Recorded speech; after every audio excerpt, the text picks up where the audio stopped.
Tinulungan ng UNTV News and Rescue Team ang dalawang nasugatan sa isinagawang demolition sa mga bahay na nakatayo sa gilid ng Mahiga Creek sa Sitio Mahayag, Barangay Subang Dako, Mandaue City kanina umaga.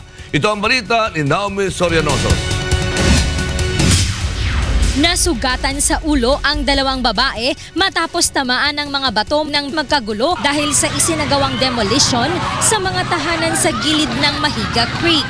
Dinemolish Mandaue City Legal Office ang mga bahay na sakop ng 3-meter easement zone sa Mahiga Creek sa Sitio Mahayag, Barangay Subang Dako sa Mandaue City. There is a demolition order issued by the city legal officer. This is currently a danger area. I mean in the past weeks here in Cebu, you guys are able to notice that there's a lot of flooding. Binomba ng tubig ng Bureau of Fire Protection ang mga residenteng nagpoprotesta na siyang pinagsimula ng batuhan ng bato at bote. Kinilala ang mga naputukan ng ulo na sina Elma Remedio at Elfie Cabaltera, pawang mga residente sa Sitio Mahayag. Agad namang nilapatan ng paunang lunas ng UNTV News and Rescue Team ang dalawang nasugatan at inilayo sa kaguluhan.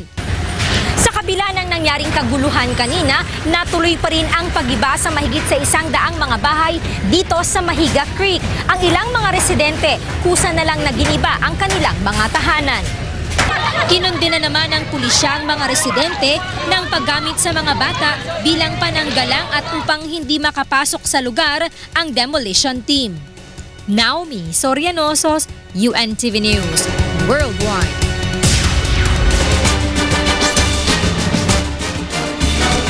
Tulong muna, bagong balita.